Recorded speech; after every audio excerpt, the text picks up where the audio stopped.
Screen share हो जाए तो बताना।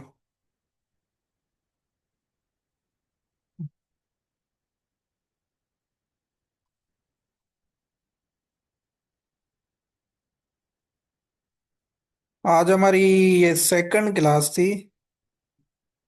हाँ, ट्यूसडे है ना, सेकंड क्लास है पोल्ट्री के एमसीक्यूज की। तो हम वेनसडे तक एक एमसीक्यूज करते हैं, फिर 2 दिन थ्योरी की क्लास।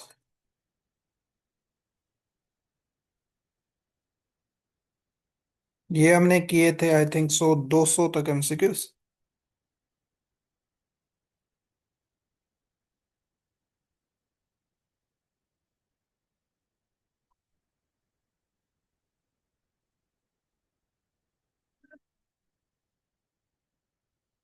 यहाँ तक 200 तक हमने पोल्ट्री के एमसीक्यूज किए थे कल वाली क्लास में। आज जो नेक्स्ट क्वेश्चन है कुछ करते हैं। वो क्या है कि अभी ये छोटे छोटे एमसीक्यूज हैं, ये आपको ऐसे ही मिल सकते हैं ऑप्शंस में, इनमें ज़्यादा डिस्कस करने की ज़रूरत नहीं है। लेंथ ऑफ ओविडक्ट इन हैन, जो हैन की ओविडक्ट होती है उसकी लेंथ कितनी होती है ये भी आपको पता हो कि 64 सेंटीमीटर। सही है, 64 सेंटीमीटर ये डायरेक्ट वैल्यूज है।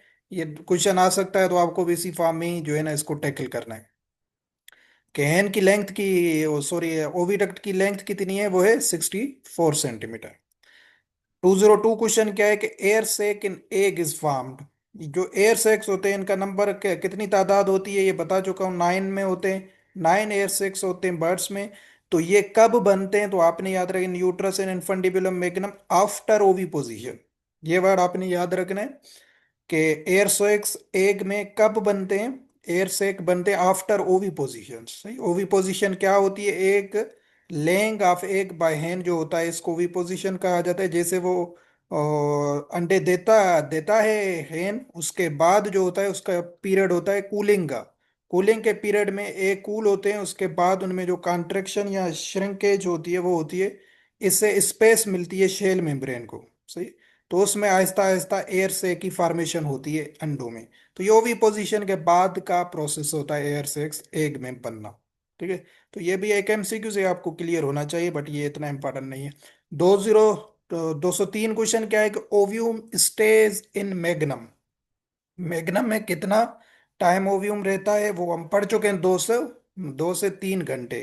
तो ये बाकी तो ऑप्शन से वो है ना, ज्यादा है कम है। तो ये वाला ऑप्शन ठीक है, मैग्नम में कितना टाइम होता है ओव्यूम स्टे करता है, 3 घंटे करता है। बाकी है 20 घंटे, 1.5 या 15 मिनट, ये नहीं होता है। सही है। उसके बाद क्या क्वेश्चन है कि 204 में respiration system of poultry consist of. Poultry का जो रिस्पायरेशन सिस्टम होता है उसमें क्या क्या चीजें, lungs and air sacs, lungs and larynx, beak and lungs. तो लंग्स एंड लेरेंक्स तो होता नहीं है, सेरेंक्स होता है। ठीक है, बीक कोई रिस्पायरेशन का नहीं है, तो हमने ये ऑप्शन करना है कि लंग्स एंड एयर सेक्स जो होते हैं ये पोल्ट्री के रिस्पायरेशन में मदद देते हैं। सही है, तो ये आपने याद रखना, ये रेस्पिरेशन सिस्टम में इन ऑप्शन में से ये ऑप्शन ठीक होगा। ठीक है, तो ये भी एमसीक्यूज आपके लिए बना है, ये भी आपका नजरों से गुजरा हुआ होना चाहिए, हो सकता है कहीं से भी घुमा फिरा के आ जाए। 205 क्वेश्चन क्या है कि the number of cervical vertebrae in fowl. Cervical vertebrae वो नेक रीजन वाली जो बोन्स होते हैं उसको कहा जाता है। तो बर्ड्स में वैसे ज्यादा होते हैं, ये नंबर इसका एग्जैक्ट आई थिंक सो है वो है 14। 14 होती हैं ये सर्विकल वर्टिब्रा। बट यहाँ पे 14 मिसिंग है, तो ये इस ऑप्शन के मुताबिक ये 13 है। बट आपने ये एग्जैक्ट वैल्यू याद रखना है कि नंबर ऑफ सर्विकल वर्टिब्रा जो है ना फाउल में कितनी होती हैं, 14 होती हैं, 14 होती हैं। सही, यहाँ पे ये 14 ऑप्शन में मौजूद नहीं है, तो इस ऑप्शन के मुताबिक जो आंसर होगा वो होगा 13। 206 क्वेश्चन क्या है कि castrated male bird is known as call. ये भी काफी दफा बताया थ्योरी में भी, वैसे हमने बहुत दफा पढ़ा है। तो केपून उसे कहा जाता है।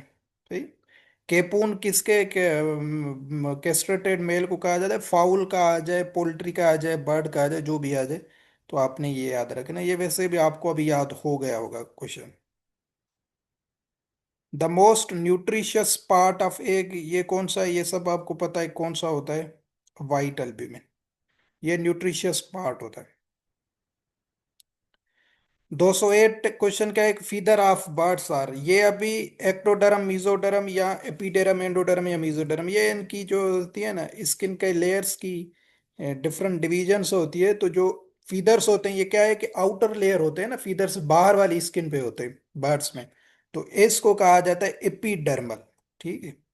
तो ये क्या होते हैं, आउटर लेयर ऑफ स्किन में होते हैं फीदर्स वगैरह, तो इसलिए इसको एपिडर्मल स्ट्रक्चर कहा जाता है। तो ये इसका जवाब होगा। ठीक है, ताकि उनको फ्लाइट वगैरह के लिए या क्या हो सके, मदद मिल सके। 209 के crop is enlarge, enlarge part of किसका है, इसोफेगस का ये पार्ट है। ये तो इसी बुकलेट में काफी दफा क्वेश्चन करवाया है ये। क्रॉप किसका इनलार्ज पार्ट है, इसोफेगस का है, और कोई नहीं करना है, इसोफेगस में ये स्वेलिंग होती है। 210 क्या है कि forced moulting can be introduced by, moulting पढ़ चुके हैं ना, मोल्टिंग किससे कहते हैं, शेडिंग ऑफ ओल्ड फीदर्स को कहा जाता है जिसमें ग्रो होते हैं न्यू वंस। तो कमर्शियली पोल्ट्रीज में फोर्स मोल्टिंग करवाई जाती है ताकि एक ही प्रोडक्शन को कुछ टाइम के लिए स्टॉप करवाया जाए। ठीक है, ताकि उसमें एक ही प्रोडक्शन फिर ज्यादा इंप्रूव हो, इसको कहा जाता है फोर्स मोल्टिंग। तो इसमें किस तरीके से फोर्स मोल्टिंग करवाई जाती है, तो उसके जो लाइट अवर्स होते हैं ना बर्ड्स के, जिसमें आप उससे रोशनी वगैरह दे रहे हो या लाइटिंग दे रहे हो, उसको कम किया जाता है। सही। या फीड को भी कम किया जाता है। इससे क्या होती है, उनमें मोल्टिंग हो जाती है। तो ये फोर्स मोल्टिंग इसको कहा जाता है, जिसको आप खुद कर रहे हो, ये नेचुरली नहीं हो रही, आप खुद जो है ना उसको इंश्योर करवा रहे हैं। तो क्या होता है, restricting the light, increasing the light period, giving proteinaceous feed, giving high energy, restricting the light. ठीक है, लाइट को रेस्ट्रिक्टेड या रिड्यूस किया जाता है जिससे फोर्स मोल्टिंग इंट्रोड्यूस होती है। या रिड्यूसिंग द फीड भी हो सकता है, फीड वगैरह को भी रिड्यूस किया जाता है। बट यहाँ पे है कि प्रोटीनियस फीड, आप प्रोटीन खिलाएंगे तो फिर थोड़ी मोल्टिंग होगी, कम करेंगे इसलिए होगी।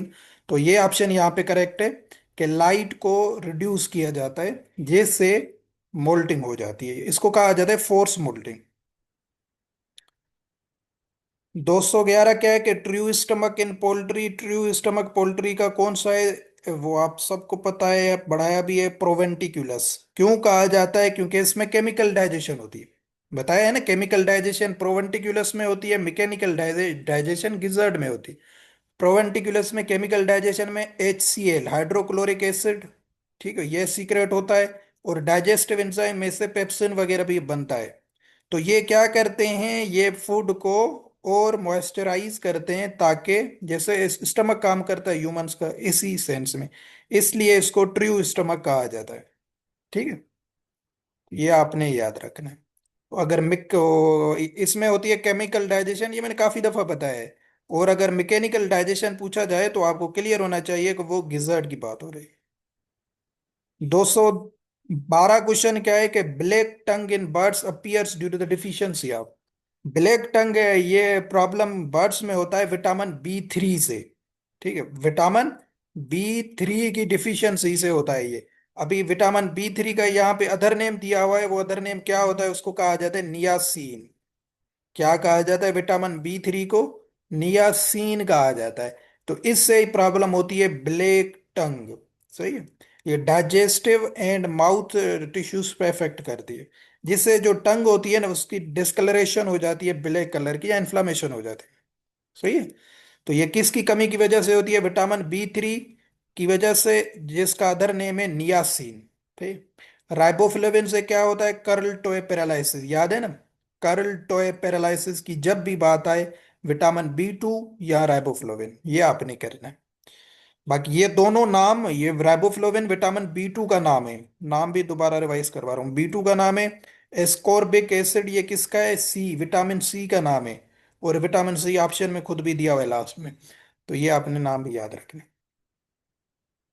मेरेक्स डिजीज इज काज्ड बाय, ये तो काफी दफा आप सबको पता भी होगा, मेरेक्स डिजीज किससे होती है, हर्प्स वायरस से होती है। ठीक, क्रोनिक रेस्पिरेटरी डिजीज, CRD, ठीक, chronic respiratory disease is caused by mycoplasma gallisepticum, mycoplasma meleagridis, mycoplasma ग्लेनेरियम साइनोवाई। तो ये भी आप पढ़ चुके हैं, माइकोप्लाज्मा गैलीसेप्टिकम जो है ना, ये है, वो करवाता है क्रोनिक रेस्पिरेटरी डिजीज। सही है। Avian tuberculosis is caused bye, ये सारे डिजीजेस के भी नाम दिए ताकि आपकी वे फिर क्लियर हो जाएं, काजेटिव एजेंट आपको याद हो जाएं, क्योंकि 2 से 3 क्वेश्चन आपके ये ड्यू हैं कि काजेटिव एजेंट से आएंगे, तो ये 6-7 मार्क्स हैं। तो इसलिए मैं बार बार काजेटिव एजेंट्स दे रहा हूं ताकि आपको याद हो जाए। एवियन ट्यूबरकुलोसिस किससे होता है? माइकोबैक्टीरियम एवियम से होता है। सही है, माइकोबैक्टीरियम एवियम से होता है, ये आपने याद रखना है। कोरेइजा, इन चिकन इन्फेक्शियस कोरेइजा, इसके बहुत आपको क्लिनिकल साइंस से क्वेश्चन क्विजेज में भी दिए हैं, यहाँ पे भी करवाए हैं, व्हाट्सएप पे भी करवाए हैं, कि इसके डिफरेंट क्वेश्चन आते हैं। कैटरल इन्फ्लामेशन भी आता है, इंट्राओकुलर नेजल डिस्चार्ज भी आता है, इनसे क्वेश्चन बताएं आपको कोराइजा से, के पेपर में भी आते हैं इनसे। तो इसका कासेटिव एजेंट भी आपको काफी दफा बताया है, हेमोफाइलस पेराग्लेनिरम। ठीक है, तो ये कासेटिव एजेंट होता है, तो ये आपने याद रखना है इसका। इन्फेक्शियस कोरेइजा डिजीज का हेमोफाइलस पेराग्लेनिरम बैक्टीरियल प्रॉब्लम है, ये याद रखिएगा। फाउल कालरा इन पोल्ट्री कास्ड बाय, ये भी आपको काफी दफा बताया, ये किससे होता है? ये होता है पास्टुरिला मल्टोसिडा से। सही है, पास्टुरिला मल्टोसिडा से, ये आपने याद रखना है। गम्बोरो डिजीज इज काज्ड बाय, कभी कभी देखो ना इसी फॉर्म में भी दे सकता है, एक तो आपको काजिटिव एजेंट याद हो गया, कभी इस दफा 2025 में इस फॉर्म में 1-2 क्वेश्चन उसने निकाले थे, ताकि बच्चे कंफ्यूज हों, इसलिए बताता हूँ कि आपको कम से कम 4-5 जो इंपॉर्टेंट डिजीज हैं वो पता हो कि बैक्टीरियल कौन सी है, वायरल कौन सी है। अभी गम्बोरो डिजीज इज काज्ड बाय, अभी आपको यहाँ पे काजिटिव एजेंट नहीं दिया है, यहाँ पे आपको डायरेक्ट दिया है कि भाई वायरस से, बैक्टीरिया है, फंजा है, क्या है। तो अगर आपको क्लियर होगा कि भाई गम्बोरो डिजीज हमने पढ़ी थी कि ये वायरल प्रॉब्लम है, जो हो जिसको कहा जाता है इन्फेक्शियस बुर्सल डिजीज। ठीक है, इन्फेक्शियस बुर्सल डिजीज, या इसको गम्बोरो डिजीज भी कहा जाता है, ये होता है बेरना वायरस से। तो इतनी अगर डिटेल पता होगी ना, और ज्यादा पता नहीं है, तो आपको क्लियर हो जाएगा कि भाई अभी ये वायरस है या बैक्टीरिया है। ठीक है, तो इसलिए कहता हूं आपको कम से कम टाइम है अभी, कम से कम जो इंपॉर्टेंट डिजीज हैं वो पता हो, उनके काजेटिव एजेंट पता हो, ताकि आप उसको आइडेंटिफाई कर सकें कि ये वायरस है या बैक्टीरिया है। ठीक है, तो हमें पता है भाई इन्फेक्शियस गम बुर्सल डिजीज, कोई गम्बोरो डिजीज कहा जाता है, और ये तो वायरस से होती है, तो वायरस करेंगे। ठीक? ये जस्ट कंफ्यूज करने के लिए होता है, ताकि बच्चों को पता है कि नहीं कि ये वायरस है या बैक्टीरियल है। 219 क्वेश्चन, ये क्या है कि polyneuritis occurs due to the deficiency of, ये भी हमने फर्स्ट क्लासेस में पढ़ा था। पॉलीन्यूराइटिस बर्ड्स में होता है, याद रखिएगा, विटामिन B1 से। B1 का जो अदर नेम है वो है थायामाइन। ठीक है, थायामाइन जो है ये B1 का अदर नेम है। तो ए ऑप्शन हमारा होगा थायामाइन। ये क्या है, नर्व के फंक्शंस को डिजेनरेट कर देता है, या इन्फ्लामेशन ऑफ नर्व्स को न्यूराइटिस कहा जाता है। तो नर्व्स में इन्फ्लामेशन हो जाती है बर्ड्स में, इन कोऑर्डिनेशन वगैरह, तो ये किसकी कमी की वजह से होता है? विटामिन B1 की कमी की वजह से होता है, जिसको थायामाइन कहा जाता है। क्लियर है? 220 क्वेश्चन क्या है कि urate plug and misshapen eggs is a pathognomonic sign of, एक वर्ड आपको बताया था मेडिसिन में कि ये वाला वर्ड आपने जहन में बिठाना है, मिस शेपन एग। जब भी ये बात आ जाए आपको एक डिजीज जहन में बिठानी है, उस डिजीज का नाम है IB, इन्फेक्शियस ब्रोनकाइटस, जो होती है किससे? ये होती है कोरोना वायरस से।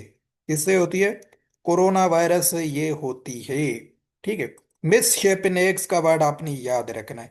अभी ये क्या होता है कि ये जो डिजीज होती है ना, किडनीज को डैमेज करती है, तो किडनीज को डैमेज करती है, तो वहां पे बनता है वाइट कलर का यूरेट।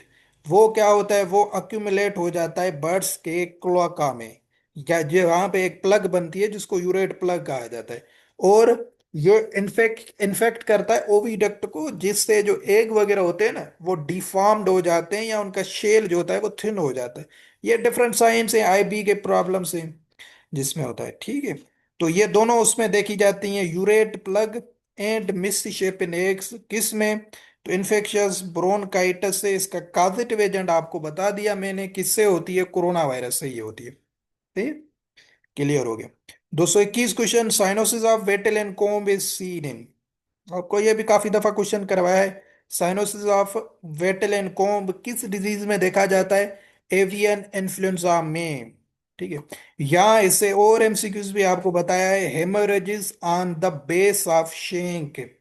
ठीक है, ऑन द बेस ऑफ ये कि जब भी बात आए तब भी आपकी होगी एवियन इन्फ्लुएंजा। ठीक है। और इसका आपको बताया था रिजर्वायर कौन सा है, वाटर फाउल या माइग्रेटरी बर्ड्स जो बाहर वाले होते हैं। ठीक है। या वाइल्ड बर्ड्स। ये क्या होते हैं, साइनोसिस ऑफ वेटलन कॉम की डिस्कलरेशन हो जाती है या ब्लूइश कलर के हो जाते हैं, ये एवियन इन्फ्लुएंजा में देखा जाता है। 222 क्वेश्चन क्या है कि swollen bursa and haemorrhages on thigh muscles are seen in. ये भी आपको काफी दफा बताया, जब भी बुरसा की बात आ जाए, बुरसा की स्वेलिंग की बात आ जाए, कल हमने पढ़ा था बुरसा फेब्रिकस, कल भी बताया था। वैसे भी इन 200 एमसीक्यूज जितने किए हैं, इनमें एक दो बार ये बीच में क्वेश्चन और भी बेहद दफा आया है, बुरसा फेब्रिकस, जहां से बी सेल्स बनते हैं बर्ड्स में।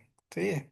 इम्यूनिटी प्रोवाइड्स होते हैं, एंटीबॉडीज वगैरह बनाते हैं, इसमें हो जाती है सोइलिंग। जब भी बात हो जाए बुरसा की, आपको एक ही डिजीज जहन में बिठानी है, उस डिजीज का नाम है गंबोरो डिजीज। गंबोरो डिजीज तो अभी आपको ऑप्शन में मौजूद नहीं है, तो आपको इसलिए बताता हूँ, इसका अदर नेम भी बताओ। इसका अदर नेम क्या है, इन्फेक्शियस बुर्सल डिजीज। ठीक है। क्या अदर नेम है, इन्फेक्शियस बुर्सल डिजीज। तो ए ऑप्शन करे ना भाई, इन्फेक्शियस बुर्सल डिजीज। तो हेमोरेजेस इसके थाई मसल्स पे भी होते हैं, और एक और मसल्स भी आपको बताई थी, ब्रीस्ट मसल्स। तो इन सब पे, इन पे क्या होते हैं, हेमोरेजेस बनते हैं, और उसके साथ साथ बुर्सा फेब्रिकस की स्वेलिंग हो जाती है, और बी सेल बनना बंद हो जाते हैं। तो ये किस में देखा जाता है, इन्फेक्शियस बुर्सल डिजीज में देखा जाता है। इस डिजीज को और कहा जाता है गंबोरो डिजीज। आई होप के चीजें क्लियर होंगी। 223 क्वेश्चन क्या है कि कॉर्न मील लिवर जो है ये किस डिजीज में होता है। तो कॉर्न मील लिवर ये आपको पहले भी बताया हुआ है कि ये होता है फाउल कालरा से। ठीक है।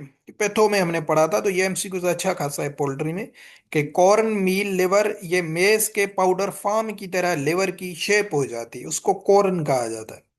तो ये कौन सा प्रॉब्लम करवाता है, फाउल कालरा करवाता है, जो हमने ऊपर पढ़ा था, किससे होता है, पास्चुरिला मल्टोसीडा से। ये बैक्टीरिया है, खतरनाक बैक्टीरिया है, पास्चुरिला मल्टोसीडा से ये होता है फाउल कालरा। और इसमें लिवर की जो अपीयरेंस हो जाती है वो हो जाती है कॉर्न मील। सही है।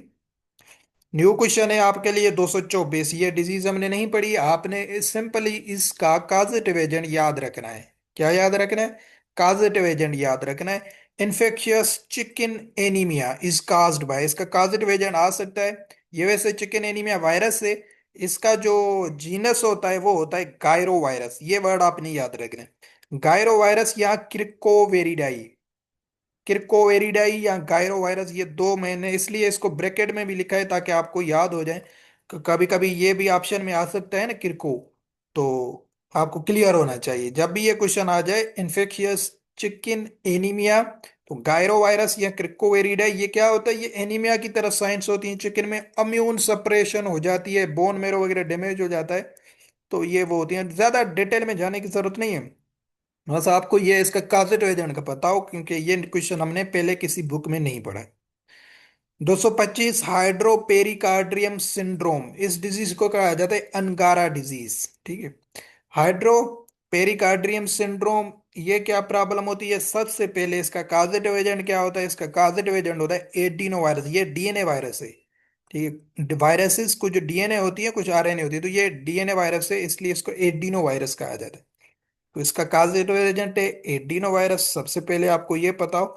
दूसरा क्या होता है कि इसमें फ्लूइड्स वगैरह बनती हैं, जो हार्ट के अराउंड बनती हैं। हार्ट में एक लेयर पढ़ाया था ना, पेरिकार्डियम। ठीक है। पेरिकार्डियम से एक हमने पढ़ी थी।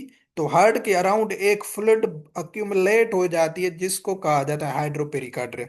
तो उसमें फिर जाहिर है जब फ्लूइड बनेगी तो स्वेलिंग भी होगी, स्वेलिंग वगैरह भी हो जाती है ठीक है। तो ये हार्ट के अंदर वो होती है।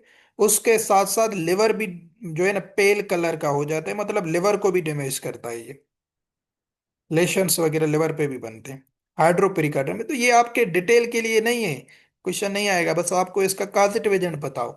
और अंगारा क्यों कहते हैं, कि ये कहते हैं कराची में एक अंगारा शायद गोट था, उसमें ये पहली दफा देखी गई थी। लेकिन इंडिया में शायद इसको लीच डिजीज या लीची डिजीज कहा जाता है, पाकिस्तान में इसको अंगारा कहा जाता है। 226 क्वेश्चन, तो ये इसका कॉन्सेंट्रेशन क्या है, एडिनो वायरस। ठीक है। तो ये आपने याद रखना है। The carrier status of infection in poultry is most significant. तो ये क्वेश्चन भी मैंने आपको शायद पास्ट पेपर्स में ही करवाया था, ये इसलिए आपको इसमें दे दिया ताकि आपको क्लियर हो जाए। कैरियर स्टेटस किसका ज्यादा होता है? पोल्ट्री की डिजीज का, ये हमने डिस्कस किया था। अभी इसका मकसद क्या होता है कि वो बर्ड्स जिसमें अगर फॉर सपोज वायरस होती है, ठीक है, उसमें रिकवर हो जाते हैं, बट उसके बाद भी उनमें हिडन बॉडीज में वायरस मौजूद होती है। वो जो है ना, क्या कहते हैं, लुक तो हेल्दी नजर आते हैं, दिखते तो हेल्दी हैं, बट उनमें अंदर वायरस मौजूद होती है। जब भी स्ट्रेस या ऐसी इन्वायरमेंट होगी तो वायरस उनकी स्प्रीड हो जाएगी। इसको कहा जाता है कैरियर स्टेटस ऑफ इन्फेक्शन।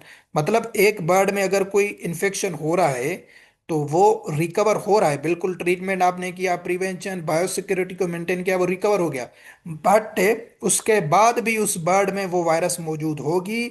जब वो नजर आपको नहीं आएगी, ना ही बर्ड आपको साइंस देगा, बट जब भी कोई ऐसा माहौल बनेगा, स्ट्रेसफुल माहौल बनेगा, तो वो वायरस आगे फ्लॉक्स में फैल जाएगी। इसको कहा जाता है carrier status of infection in poultry. तो ये किस डिजीज में सबसे ज्यादा होता है ये आपने ही बताना है। Infectious bronchitis, Newcastle disease, infectious laryngotracheitis, avian encephalomyelitis. तो आपने याद रखना है इन्फेक्शियस लेरेंगोट्रेकाइटिस जो डिजीज होती है, इसमें कैरियर स्टेटस सबसे ज्यादा होता है। सही है। उससे भी न्यूकैसल डिजीज से भी ज्यादा होता है। तो इस डिजीज को आप कंप्लीटली रिड ऑफ नहीं कर सकते फ्लॉक से। एक होता है ना कि भाई का डिजीज अभी खत्म हो गई है, भाई गंबोरो आई, गंबोरो खत्म हो गई। तो ये जो डिजीज है ये कंप्लीटली खत्म नहीं हो सकती फ्लॉक से। क्यों नहीं हो सकती? क्योंकि ये इसका कैरियर स्टेटस ज्यादा होता है। किससे होती है? हर्प्स वायरस से होती है। कभी कभी ऑप्शन में ये वर्ड भी आ सकते हैं, गेलेड हर्प्स वायरस, ये इसके नाम है वायरस के, गेलेड हर्प्स वायरस। तो नाम आपको कम से कम ये जो इंपॉर्टेंट है वो पता हों, गेलेड हर्प्स वायरस से ये होती है। ठीक है, तो ये आपने याद रखना है। 227 क्वेश्चन क्या है, 5:30 तक करते हैं इसके। Gumboro disease is a clinical disease of, किसकी क्लिनिकल डिजीज है? चिकन, क्वेल, टर्की, पीजेंट्स, किसकी है? चिकन की है ये। ठीक है, चिकन्स में ज्यादा देखी जाती है गंबोरो डिजीज। सही है, तो ये आपने याद रखें। 228 hydropericardium syndrome in broiler chicken usually appears eight, कौन से वीक में ब्रॉयलर में ये अपीयर होती है? तो ये भी एक किस्म का एमसीक्यूज है, इसलिए मैंने निकाला है ताकि आपको फायदा हो जाए। 3 to 4 वीक ऑफ एज। ठीक है, 3 to 4 वीक ऑफ एज में जो है ना, ये यंग ब्रॉयलर्स में हो जाती है हाइड्रोपेरिकार्डियम। अर्ली ऑनसेट है। यंग बर्ड्स मोस्ट जो है ना, क्या कहते हैं, इसमें इफेक्टेड हो जाते हैं क्योंकि उसका इम्यून सिस्टम अभी तक डेवलप्ड नहीं होता है। ठीक है, तो इससे वो हार्ट को, लिवर को, किडनी को, ये ऊपर बताया भी सही, आपको डैमेज हो जाते हैं यंग वंस में। वो तो जाहिर है, इससे क्या होगा, मोर्टेलिटी होगी। फ्लूड हाइड्रोपेरिकार्डियम में क्या होगा, फ्लूइड वगैरह एक्यूमुलेट होगी हार्ट में, उसके साथ लिवर वगैरह भी डैमेज हो जाता है। तो ये कब होती है चिक्स में, कब ब्रॉयलर में देखी जाती है? 3 to 4 वीक्स ऑफ एज। सही। Hydropericardium syndrome in broiler results in, क्या करता है भाई? Enteritis with swollen liver, enteritis तो नहीं करता इंटेस्टाइन पे। Twisted leg with fluid in hydropericardium, no. C option क्या है कि swollen liver with fluid in pericardial से। ठीक है, जो पेरिकार्डियम है हार्ट का, वहां पे फ्लूइड भी बनाएगा, उसके साथ साथ लिवर में स्वेलिंग हो जाएगी। ये ऊपर आपको साइन भी बताई थी, या पेल कलर का हो जाएगा। तो ये सी ऑप्शन हमारा करेक्ट होगा। बस 230 तक ही करते हैं ताकि इक्वल नंबर तक करें। लास्ट क्वेश्चन करते हैं कि incubation period of infectious bronchitis, infection bronchitis का इंक्यूबेशन पीरियड क्या है? सबसे पहले इंक्यूबेशन पीरियड आपको फिर रिवाइज करवाता हूं, मैंने पहले भी काफी दफा बताया है। इंक्यूबेशन पीरियड कहते किसे हैं? वो टाइम जिसमें इन्फेक्शन से लेकर फर्स्ट क्लिनिकल साइंस अपीयर होने तक जो टाइम पीरियड होता है उसको इंक्यूबेशन पीरियड कहा जाता है। फिर दोबारा बता रहा हूं, इंक्यूबेशन पीरियड किसे कहते हैं? The time between infection and appearance of clinical science. जो इन्फेक्शन हुआ उस टाइम से लेकर जब तक पहली क्लिनिकल साइन नहीं आती, उस तक जो टाइम होता है वो होता है इंक्यूबेशन पीरियड। इसका एग्जांपल इसी में ही दे रहा हूं जो आपको क्वेश्चन है कि ये क्वेश्चन आ सकता है आपका कि इन्फेक्शियस ब्रोनकाइटिस जो कोरोना वायरस से होती है, जिसको आईबी कहा जाता है, जो मिसशेपिन एग करवाती है, या एक और भी हमने एक इसकी पैथोजेनोमिक साइन पढ़ी थी, यूरेट प्लग, अभी अभी पढ़ी है ऊपर। तो ये आईबी है। इसका इंक्यूबेशन पीरियड आपने याद रखना है, ले अभी ऑप्शन क्या है, less than 24 hours, 1 week, 3 days, for 3 month. तो इसका जो इंक्यूबेशन पीरियड होता है वो होता है लेस देन 24 आवर्स। ठीक है, लेस देन 24 आवर्स। तो 24 घंटे से भी कम होता है इसका। तो क्या इसका क्या मतलब, जब भी ये वायरस लगता है या इन्फेक्शन लगता है तो लेस देन 24 आवर्स ये अपनी साइंस दिखाएगा, एनी हाउ। ठीक है, समझ आ रहा है? इसको इंक्यूबेशन पीरियड कहा जाता है। मतलब एक होता है ना कि जैसे रेबीज का हमने पढ़ा है, रेबीज का 90 डेज, एसपीएसईवीओ के अकॉर्डिंग 90 डेज, 6 मंथ, 9 मंथ तक भी होता है। तो जब तक डॉग बाइट करता है उससे आपको 3 मंथ में भी साइंस आ सकती हैं, 2 मंथ में भी आ सकती हैं, पहले दिन भी आ सकती हैं, जब भी आए। वो अभी रेबीज वायरस पे जो है ना उसको करता है। तो इसका क्या है, इन्फेक्शियस ब्रोनकाइटिस का, आईबी का, ये तो लेस देन 24 आवर्स आपको या फ्लॉक में साइंस प्रोड्यूस करवाएगा, अपीयर करवाएगा। ठीक है, ये इसका इंक्यूबेशन पीरियड है, मतलब 24 घंटे से भी कम है। तो इस फॉर्म में आपको क्वेश्चन आ सकता है, तो आपने याद रखना है लेस देन 24 आवर्स वाले ऑप्शन को आपने टिक करना है। ठीक है, तो यहां तक हम करते हैं इसके क्वेश्चंस। क्लियर है? शाबाश, बताएं क्लियर है। 30 क्वेश्चंस किए हैं हमने आधे घंटे में।